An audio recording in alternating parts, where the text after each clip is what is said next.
Hello अस्सलाम वालेकुम। I don't know कि आज क्या हो रहा है, ये क्यों बीच में इंटरप्ट हो जाता है और लेक्चर का रिदम टूट जाता है। तो अब मेरा ख्याल है हम सेक्शन 12 के ऊपर थे। अब पता नहीं कितना बीच में से जो है वो स्किप हो गया है। सेक्शन 12 हम पढ़ रहे थे। सेक्शन 12 ये बता रहा था कि हाई कोर्ट की पावर है, वो किसी भी सिविल जज को ऑथराइज़ कर सकता है या किसी डिस्ट्रिक्ट जज को कह सकता है कि तुम ये काम जो है किसी सिविल जज को जो है वो ट्रांसफ़र कर सकते हो। कौन सा काम जो डिस्ट्रिक्ट जज जो है वो खुद कर सकता है एडमिनिस्ट्रेटिव तौर पे, मसलन किसी को काम मसलन किसी को कोई इंटरेस्टमेंट करना, किसी को कोई सूट भेजना या कोई ओरिजिनल जुरिडिक्शन में कोई केस सुनना। जैसे मैं आपको एक मिसाल देता हूँ कि जो वो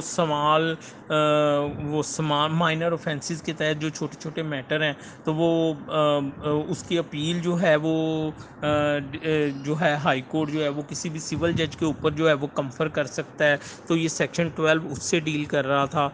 अच्छा, उसके बाद इसमें फिर वो ये कहता है, प्रोवाइजो ये कहता है कि द डिस्ट्रिक्ट जज may withdraw any such proceeding taken cognizance और by transfer to a civil जज and may either himself dispose of them और ट्रांसफर।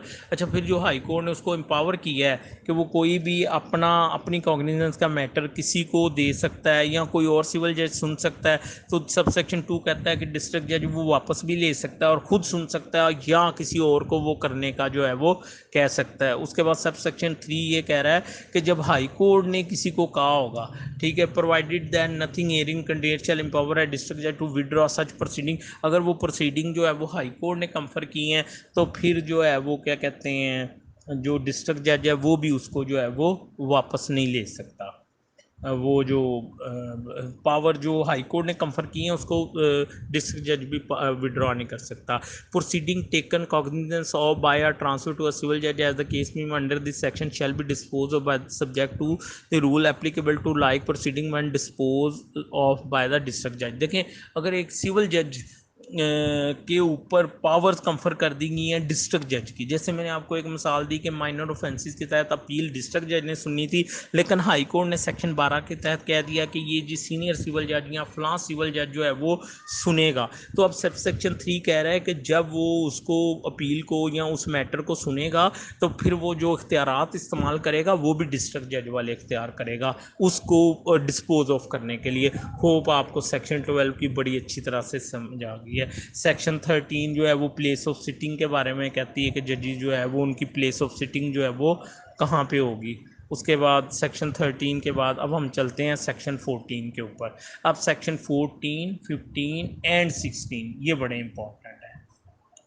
सेक्शन 14 कहता है जी control of courts and presiding officer. ठीक है, ये बड़ा इंपॉर्टेंट है, ये आपसे पूछ सकते हैं कि ये जो सिविल कोर्ट्स होते हैं, पहले मैं सेक्शन को पढ़ता हूँ फिर मैं आपको क्यूरी जो है वो क्लियर करता हूँ। All civil courts in the areas to which this ordinance extends shall be subordinate to high court। देखें, सिविल कोर्ट में क्या आता है? क्या सिर्फ सिविल जजेस आते हैं? नहीं, आपको शुरू में बता दिया सेक्शन 3, डिस्ट्रिक्ट जज और एडिशनल डिस्ट्रिक्ट जज और सिविल जज सारे आते हैं।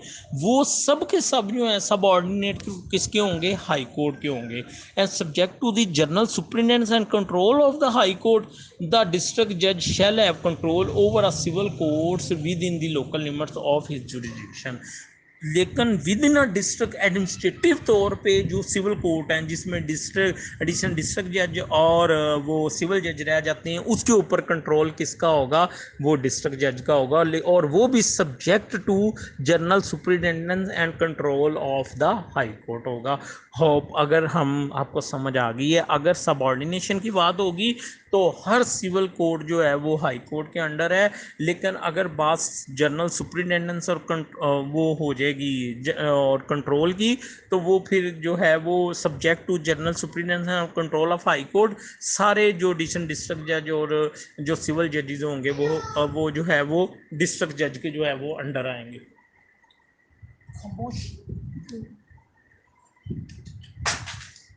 अच्छा, उसके बाद हम आगे चलते हैं। ये सेक्शन 14 जो है इसको भी हमने देख लिया है। अब हम आगे देखते हैं जी, द पोस्टिंग ऑफ सिविल जजेस shall be made by the high court. Sub section 2 देखें कि उनकी जो पोस्टिंग होनी है सिविल जजेस की वो भी किसने करनी है? ये प्रिजाइडिंग ऑफिसर वो भी हाई कोर्ट ने करनी। तो अगर आपसे पूछ लिया जाए कि ये पोस्टिंग हाई कोर्ट किस प्रोविजन के तहत करता है, अपॉइंटमेंट तो हमने पढ़ लिया सेक्शन 8 है, तो पोस्टिंग किस प्रोविजन के तहत है, तो वो कहना है जी वो सेक्शन 14 है जिसके तहत हाई कोर्ट जो है वो पोस्टिंग करती है। अब हम चलते हैं सेक्शन 15 के ऊपर, ठीक है।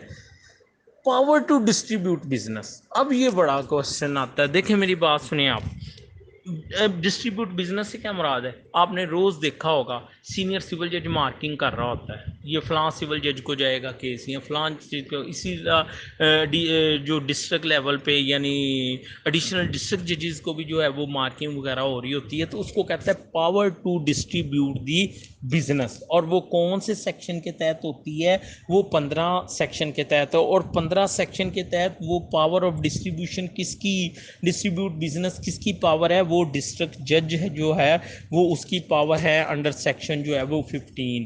कह रहा notwithstanding anything contained in the code of civil procedure, every district judge may by written order direct that any civil business cognizable by this court and the court shall be distributed among such court in such manner as he think fit। असल में ये power जो है वो district जज की है कि वो ये देखे कि ये जो इंजंक्शन का दावा, ये परमानेंट इंजंक्शन का दावा, ये फैमिली मैटर का दावा, ये किसको जाना है। लेकिन अब आपके ज़हन में फ़ौरन क्वेश्चन आएगा कि नहीं यहाँ पे तो मार्किंग सीनियर सिविल जज कर रहा है, जो सिविल जजेस को हो रही हैं या फैमिली कोर्ट्स को जो हो रही हैं या रेंट मैटर है, तो उसका जवाब आपको दे रहा है सेक्शन 16। सेक्शन 14 15 डिस्ट्रिक्ट जज की पावर बताता है, और सेक्शन 16 ये बताता है कि डिस्ट्रिक्ट जज की ये पावर है कि वो अपनी ये पावर आगे किसी को डेलीगेट कर दे। अच्छा सेक्शन 16 देखें आप, सेक्शन 16 ये कहता है अ डिस्ट्रिक्ट जज में with the previous sanction of the high court delegate in respect of any specific portion of the district to any civil जज in the district the power under section 14 and 15 of the ordinance and the power of the district under section 24 of the code of civil. और वो transfer की जो power है CPC में section 24 वो भी किसी आगे जज को दे सकता है। एंड सच पावर में बी एक्सरसाइज्ड बाय सच सिविल जज subject to the general control of the district जज। तो वो सेक्शन 16 के तहत अपनी पावर जो है वो आगे एक्सरसाइज करता है। प्लीज़ आप देखें volume 1 chapter 1 high court rules and order, volume 1 chapter 1 part B है और उसका रूल 3 है, उसमें एक नोट दिया हुआ है। उसने कहा है कि अब ऑलमोस्ट हर डिस्ट्रिक्ट के ऊपर जो डिस्ट्रिक्ट जज है वो ये नोटिफिकेशन कर चुका है कि ये जो सूट मार्क करने वाली पावर है ये सीनियर सिविल जज जो है वो एक्सरसाइज किया करेगा। तो आप ये प्लीज़ ये सेक्शन 16 के साथ जो है वो high court rule and order volume 1 chapter 1 part B rule 3 जो है उसको देखें। मैंने सॉफ्ट कॉपी आपको देख दी है, एक दफ़ा आप देख लेंगे तो आपको ये समझ आ जाएगी। मेरा असल मकसद कंसेप्चुअली आपको स्ट्रॉन्ग करना है, ठीक है। अल्लाह करे आप इसमें हो जाएं, लेकिन आगे ये हर जगह पे ये इन्वेस्टमेंट है, ये इंशाल्लाह आपके जो है वो काम आएगी। लेकिन जी बेसिकली हम जो है ना मुकम्मल कर चुके हैं अपना जो मेन काम था, चैप्टर 2 था, बड़ा खुशक सा था, कोशिश की कि आपको जो है वो समझ आ जाए इसकी। अब हम थोड़ा सा जो है वो आगे चलते हैं। Jurisdiction of civil appeal, in civil appeal chapter 3 civil appeal में जो है वो जुरिडिक्शन जो है वो किसकी होगी, ठीक है। तो इसमें जो जो सब सेक्शन 1 है वो कह रहा है जी कि अगर डिस्ट्रिक्ट जज की अपील है या एडिशनल डिस्ट्रिक्ट जज की अपील है, ओरिजिनल जुरिडिक्शन में उसने सुनी है यानी ट्रायल किया है, तो ऑब्वियसली उसकी जो अपील है वो जाएगी high court, first appeal high court जाएगी, ठीक है। अच्छा जी, उसके बाद वो कहता है जी कि हाई कोर्ट अपील नहीं जाएगी एडिशनल डिस्ट्रिक्ट जज के फैसले के ख़िलाफ़, ठीक है। देखें अगर डिस्ट्रिक्ट जज खुद सुनता और सीपीसी के तहत वो अपीलेबल ही नहीं है, जैसे आई थिंक कि कंसेंट डिक्री है वो अपीलेबल नहीं है, तो ये सब सेक्शन 2 कहता है कि अगर एडिशनल डिस्ट्रिक्ट जज ने भी वो केस सुना है और वो वाली डिक्री जारी की है तो उसके अगेंस्ट फिर हाई कोर्ट कोई अपील नहीं होनी, बशर्ते कि वो लॉ कहता हो। होप आपको इसकी समझ आ गई है, सेक्शन 17 की भी समझ आ गई है। अब चलते हैं सेक्शन 18 के ऊपर, अपील फ्रॉम सिविल जजेस, कि सिविल जजेस की जो वो है अपील वो कौन सुनेगा, ठीक है। अच्छा जी, to the high court if the value of the original suit in which the decree order may exceed 50 million rupees. Unfortunately मैंने बुक्स देखा है उसमें वही पुरानी वैल्यू 25 लाख रुपया लिखी हुई है, नहीं ये अमेंडमेंट के बाद 5 करोड़ रुपया हो चुकी है। यानी सिविल जज ने एक फैसला किया है और सब्जेक्ट मैटर की वैल्यू 5 करोड़ से ऊपर है, तो अब उसकी अपील जो है सिविल जज की उसके अगेंस्ट जो है वो अपील डिस्ट्रिक्ट जज के पास नहीं जानी, बल्कि फर्स्ट रेगुलर अपील जो है वो हाई कोर्ट में होनी है। होप कि आपको मेरी बात जो है वो समझ आ गई। और अगर ये मैटर नहीं है, 5 करोड़ से कम है और सिविल जज की डिग्री है, तो वो डिस्ट्रिक्ट जज के पास जाना है। ये सब सेक्शन 2 है, ठीक है। उसके बाद आगे चलते हैं हम, इसको आगे लेके चलते हैं। Where the foundation function of receiving an appeal which lies to the district जज the last one section has been assign to the district जज, द अपील में B preferred to the additional district जज। देखें, अब अगर section 15-16 के तहत district जज ने अपनी जो पावर है to entertain the appeal, to receive the appeal जो है वो दी हुई है एक एडिशनल डिस्ट्रिक्ट जज को, तो फिर अपील किसके पास आपने दायर करनी है? उस एडिशनल डिस्ट्रिक्ट जज के पास। होप कि आपको सब सेक्शन 2 भी समझ आ गया है। The high court may by notification direct that appeal, ठीक, the high court may direct that appeal lying to the district from all और any of the original by a civil shall be preferred to such other civil जज as may be mentioned. ये वही बात आ गई।